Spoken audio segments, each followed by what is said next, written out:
सवाल यह है कि फ़लस्तीन और इसराइल की जंग मजहबी जंग कैसे है? ये तो बस दो मुल्कों की आपस की लड़ाई है और मस्जिद अक्सा के साथ हमारा कोई दीनी तकादा तो नहीं जुड़ा हुआ। तो एक आम मुसलमान इसमें अपना किरदार कैसे अदा कर सकता है और क्या हम जहाद के लिए फ़लस्तीन जा सकते हैं अभी? यानी ये दो मुल्कों की जंग है। अर्ज़ फ़लस्तीन बैतुल मुक़द्दस सुब्हानल्लज़ी अस्रा बिअब्दिही लैलन मिनल मस्जिदिल हराम इलल मस्जिदिल अक़सा अल्लज़ी बारकना हौलहू। अल्लाह फरमाते हैं वो ज़मीन है जिसके इर्द गिर्द हमने, जहाँ मस्जिद अक़सा है और जिसके इर्द गिर्द हमने बरकतें डाली हैं। अल्लाह की तरफ से ये बाबरकत ज़मीन है। और अल्लाह के रसूल ने फरमाया तीन मस्जिदें ऐसी हैं जिनके सिवा किसी और मस्जिद का यानी सवाब की नीयत से सफ़र करना जायज़ नहीं। एक तो ये ना, आप किसी भी मस्जिद में जाते हैं मैं इबादत करूँगा, ये तो नीयत ठीक है ना, लेकिन सिर्फ मस्जिद जाने का जो सफ़र है वही सवाब हो, इस नीयत के साथ कि मैं जगह जाकर देखूँगा, ये भी। तो आपने फरमाया मस्जिद हराम, मस्जिद अक़सा और मस्जिद नबवी, ये तीन मस्जिदें ऐसे हैं जिनका सफ़र भी करना चाहिए और 1000 नमाज के बराबर सवाब है एक नमाज का मस्जिद अक़सा में। तो भाई ये खालिसतन हमारा दीनी मसला है, ये खालिसतन हमारा दीनी मसला है। और बैतुल मुक़द्दस हमारा क़िबला अव्वल है। अल्लाह के रसूल सल्लल्लाहु अलैहि वसल्लम ने 17 माह बैतुल मुक़द्दस की तरफ रुख करके नमाज पढ़ी है, 17 माह। तो इसलिए ये समझना कि बैतुल मुक़द्दस का मसला या फ़लस्तीन का मसला दो मुल्कों का मसला, ये हरगिज़ दो मुल्कों का मसला है। और फिर दो मुल्कों का मसला आया कहाँ से? आपको ये तारीख़ पता होनी चाहिए कि यहूदी क्यों उठकर वहाँ आए। यहूदी तो फ़लस्तीन में नहीं रहते थे, ये 1917 से पहले इनका एक बंदा भी वहाँ मौजूद नहीं था। और 1948 में से पहले ये धड़ाधड़ दुनिया पूरी से उठकर उनको वहां पर क्यों लाया गया, बालफोर डिक्लेरेशन क्या था और उसकी सारी जो हिस्ट्री है ये निकाल के खुदारा थोड़ा सा पढ़ो। इतना कुछ गूगल करते हो, इतना कुछ पढ़ते हो, इतना कुछ सर्च करते हो, आज जाकर ये काम करना, जिसको ये हिस्ट्री नहीं पता आज जाकर गूगल पर जाकर सर्च करो कि इसराइल की हिस्ट्री क्या है और जो है ये यहूदियों को ये लैंड क्यों चाहिए, उनके लिए इसकी क्या अहमियत है, मुसलमानों के लिए इसकी क्या अहमियत है। और अगर वहाँ यहूदी इकट्ठे हो रहे हैं तो किस नज़रिए के ऊपर इकट्ठे हो रहे हैं, उनका वहाँ इकट्ठा होना किस लिए है। वो सिर्फ एक किताए ज़मीन नहीं लेना चाहते। अगर किताए ज़मीन लेना चाहते तो दुनिया में किसी और जगह ले लेते, उनको क्या मसला था, खाली जगह थोड़ी पड़ी हुई। वो ये फ़लस्तीन का एरिया क्यों लेना चाहते हैं, उनके लिए अर्ज़ मुक़द्दस है। और अर्ज़ मुक़द्दस का क्या माना है, इसके पीछे हिस्ट्री है। अल्लाह रब्बुल इज़्ज़त ने हज़रत मूसा अलैहिस्सलाम के साथ उनको क्यों यहाँ भेजा था। हज़रत इब्राहीम अलैहिस्सलाम और उनके जो बड़े, जिनके वो अपने एंसेस्टर्स मानते, वो यहाँ फ़लस्तीन में रहते थे, तो उनकी क्या हिस्ट्री थी। एक बड़ी तवील हिस्ट्री है, 4000 साल की से ज़्यादा की तारीख़ है। इसलिए ये बात समझें कि ये बड़ा अहम है। अब दूसरी बात, क्या ये मजहबी जंग है? बिल्कुल मजहबी जंग। ये खित्ते के लिए जंग नहीं, ये दीन के लिए जंग है। असल प्रॉब्लम क्या है, बड़े बड़े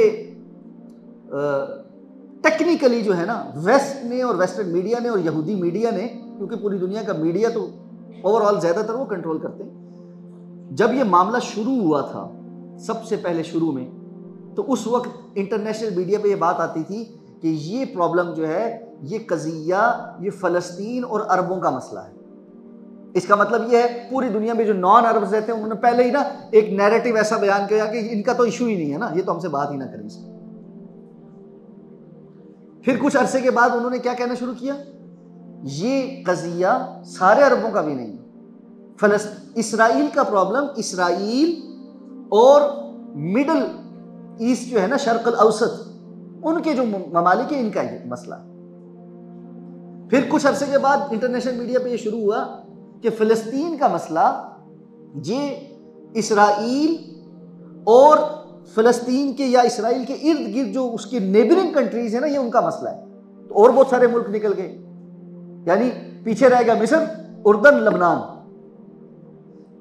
अच्छा, जब 1966 में और 70s में जो जंगें हुई अरबों के साथ, और उसके बाद 70s में मिस्रियों ने मुआहदा कर लिया इसराइल के साथ, और अल्लाह रब्बुल इज़्ज़त माफ़ फरमाए सबसे बड़ी जिम्मेदारी उनकी थी, और वो बड़ी ही गैरत से आरी कौम है इस मामले में, और पता नहीं अल्लाह को क्या जवाब दें। इस वक्त भी बॉर्डर सील करके जो बैठे वो बैठे।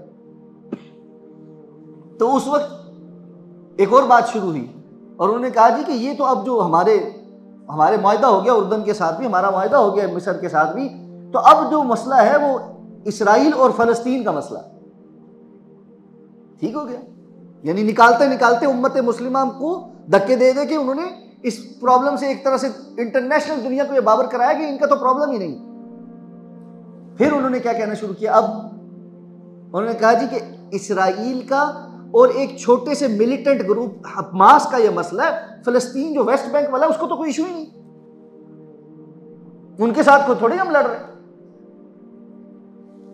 ये बात याद रखें, रसूलुल्लाह सल्लल्लाहु अलैहि वसल्लम की अहादीस के मुताबिक अल्लाह के रसूल सल्लल्लाहु अलैहि वसल्लम ने ये पेशीनगोई की थी कि यहूदी यहाँ इकट्ठे होंगे और क़यामत से पहले ये इन यहूदियों का यहाँ इकट्ठा होना इस तैयारी में है कि ये मुंतज़िर हैं कि एक बड़ा मसीहा आने वाला है जिसके आने के बाद हमारा सारी दुनिया पर कंट्रोल हो जाएगा। और इनके यहाँ वो मसाया जो है वो एंटी क्राइस्ट है, और एंटी क्राइस्ट कौन है? दज्जाल। ये उसके पैरोकार हैं। रसूलुल्लाह सल्लल्लाहु अलैहि वसल्लम ने फरमाया यहाँ भी और इस्फहान से भी 70,000 यहूदी निकलेंगे जो इस दज्जाल की फौज होगी।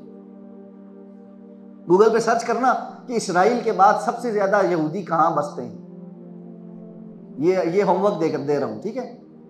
और वो इस्फहान कहाँ है आज और उसकी क्या कैफियत है, और उस पर मुस्तज़ाद ये कि अल्लाह के रसूल सल्लल्लाहु अलैहि वसल्लम ने फरमाया कि फिर तवील अहादीस, मैंने कहा ये बहुत लंबा टॉपिक है।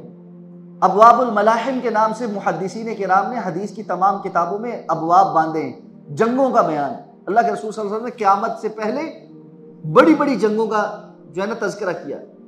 आप सल्लल्लाहु अलैहि वसल्लम की अहादीस के मुताबिक जो मैदान है उसका जो सेंटर पॉइंट होगा ये फ़लस्तीन और शाम होगा, और इतने बड़े बड़े मैदान सजेंगे कि आखिरी जो मार्का दज्जाल के आने से कुछ अरसा पहले होना है वो इतना बड़ा होगा कि मुसलमान जो है वो जब अपने शाम के अंदर महसूर भाइयों की मदद के लिए वहां इकट्ठे होंगे तो कुफर 12 झंडों के नीचे इकट्ठे होकर एक बड़े मुनज़्ज़म, जिसको आप आज ये कहेंगे नेटो फोर्सेस की सूरत में, मुसलमानों का मुकाबला करने के लिए आएगा। जंग शुरू होने से पहले आपने फरमाया जो मुसलमान इकट्ठे होंगे उनमें जो मुनाफिकीन है वो निकल जाएंगे, कमजोर ईमान वाले। आपने फरमाया 1/3 भाग जाएंगे। ये 1/3 ऐसे होंगे जिनको क़यामत के दिन अल्लाह ताला पाक भी नहीं करेंगे, इनकी तरफ नजर रहमत से भी नहीं देखेंगे और इनकी इंसान कलाम भी नहीं होंगे। पीछे जो 2/3 बचेंगे, 2/3 बचेंगे, इनमें से अल्लाह के रसूल सल्लल्लाहु अलैहि वसल्लम ने फरमाया ये 3 हिस्सों में तकसीम होंगे। पहले दिन पहला हिस्सा उनका 1/3 जो है वो मैदान में उतरेगा, शाम तक सारे शहीद हो जाएंगे। दूसरे दिन 2/3, दूसरा जो 1/3 होगा वो जाएगा और शाम तक वो भी सारे शहीद हो जाएंगे। अब जो आखिरी 1/3 बचा होगा ये आखिरी तीसरे दिन ये भी इस नीयत के साथ कि या अल्लाह, या तो अल्लाह आज हमें फतह अता फरमाएगा या हम भी आज शहीद हो जाएंगे। ये उस मैदान में उतरेगा और अल्लाह ताला इनके हाथों पर मुसलमानों के लश्कर को फतह अता फरमाएंगे। वो कुफर का 12 झंडों के अंदर एक बड़ा इकट्ठे होकर आना वाला बड़ा लश्कर भी इनके सामने हजीमत खा जाएगा। लेकिन आप सल्लल्लाहु अलैहि वसल्लम फरमाया मैदान जंग इतना बड़ा होगा, लाशों का ऐसा ढेर होगा कि परिंदा अगर उड़ता उड़ता उस मैदान के ऊपर से जाएगा तो आपको पता है अच्छे साफ सुथरे परिंदे जो है ना वो लाशों के ऊपर और गंदगी के ऊपर नहीं उतरते, ये गिद्ध किस्म के उतरते, तो उसको उतरने की जगह नहीं मिलेगी और वो गिर जाएगा लेकिन नीचे से लाशें खत्म नहीं होंगी। आप उसको वर्ल्ड वॉर कर, इस किस्म की जंग होगी। और इस जंग कि या तो लीडरशिप इमाम महदी कर रहे होंगे या इसके फौरन बाद इमाम महदी का ज़ुहूर होगा। ज़्यादा जो लोगों का ख्याल है, गुमान ये है कि वो इस जंग की लीडरशिप जो मदीना से जो लश्कर आएगा ना उस लश्कर की कमांड इमाम महदी कर रहे हैं। और उस वक्त दमिश्क के मीनारे पे अल्लाह के रसूल सल्लल्लाहु अलैहि वसल्लम फरमाया हज़रत ईसा अलैहिस्सलाम को अल्लाह ताला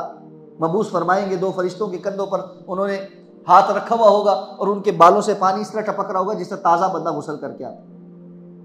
फिर हज़रत ईसा उनकी क़यादत में नमाज पढ़ेंगे और उसके बाद दज्जाल के पीछे जो है वो इसराइल की तरफ जाएंगे। और आप सल्लल्लाहु अलैहि वसल्लम ने फरमाया कि दज्जाल का और हज़रत ईसा अलैहिस्सलाम का सामना जो है वो मकाम लुद पर होगा। मकाम लुद आज एग्जैक्टली तल अवीव का वो एयरपोर्ट है। और आप सल्लल्लाहु अलैहि वसल्लम ने फरमाया हज़रत ईसा दज्जाल को भी देखेंगे ना तो दज्जाल पिघलना शुरू हो जाएगा, जिस तरह नमक पानी में पिघल जाता है, और हज़रत ईसा का सामना नहीं कर सकेगा और हज़रत ईसा अलैहिस्सलाम उसको वहां कत्ल करेंगे। और उसके बाद आप सल्लल्लाहु अलैहि वसल्लम ने फरमाया मुसलमान यहूदियों को कत्ल करेंगे, हत्ता कि हर दरख्त और पत्थर भी बोल कर कहेगा क्या मोमिन ये मेरे पीछे यहूदी छुपा हुआ, आकर इसको कत्ल करो, सवाए गरकत के दरख्त। क्या आपने फरमाया यहूदियों का दरख्त? हमें तो यकीन कम आता है, यहूदियों को ज़्यादा यकीन है। उन्होंने अपने जो नेशनल उनका जो पौधा है ना वो गरकत का ही है, और सबसे ज़्यादा प्लांटेशन भी उसी की कर रहे हैं। तो इसलिए ये सोचना बंद कर दें कि ये कोई दो मुल्कों की जंग है, इसका उम्मत मुस्लिमा से क्या ताल्लुक है। ये उनका जो ग्रेटर इसराइल का मंसूबा है वो तमाम मुसलमान ममालिक पर कब्जा करना है। अगर आप आज ये सोचकर बैठे हैं कि ये नेशनलिज्म कि जी मैं पाकिस्तान में हूं, मुझे तो वो कुछ नहीं कह रहे, तो पहली बात तो ये कि ये फिक्र ही इस्लामी फिक्र से मुतसादिम है। एक चीज समझ लें, इकबाल ने कहा था, इन ताज़ा खुदाओं में बड़ा सबसे वतन है, पैरहन है जो इसका मजहब का वो कफन है। अब मसला ये, हमने उर्दू भी तो पढ़नी छोड़ दी है ना, अब इसको सलीस उर्दू में समझाऊं कैसे। इन ताज़ा खुदाओं में बड़ा सबसे वतन है। ये जो नए नए लोगों ने बुत बनाए हैं ना, ये इज़म, कैपिटलिज्म, फलाना इज़म, इकबाल कहते हैं इसमें से एक बड़ा इज़म जो है वो नेशनलिज्म। मैं बड़ा पैट्रियट हूं, मैं सबसे पहले पाकिस्तानी हूं, सबसे पहले पाकिस्तान ना। अल्लाह ने हमें सबसे बड़ी और बुनियादी आइडेंटिटी इस्लाम और मुसलमान होने के लिए उम्मत मुस्लिमा का एक कॉन्सेप्ट मौजूद। अल्लाह के रसूल सल्लल्लाहु अलैहि वसल्लम तो फरमाते हैं, उम्मत मुस्लिमा की मिसाल तो ऐसे है, एक मुसलमान दूसरे मुसलमान के लिए ऐसा होता है जैसे जिस्म के आज़ा होते। अगर किसी भी उज़्व में दर्द है तो ये तो नहीं होता ना, मेरे सर में दर्द है तो बाकी जिस्म के सारे आज़ा कहें जी ठीक है, सर को दर्द है, मुझे क्या हो। मेरे हाथ में दर्द है तो बाकी सारा जिस्म सुकून से हो, जी ठीक है हाथ में दर्द है, क्या हुआ। सारा जिस्म ही इज़्तिराब का शिकार होता। इसलिए आप सल्लल्लाहु अलैहि वसल्लम की ये जो हदीस है इसको समझे। तो इसके तनाजुर में एक तो ये कि ये सारे मुसलमान ममालिक का मसला है, ये छोड़ेंगे किसी को भी नहीं।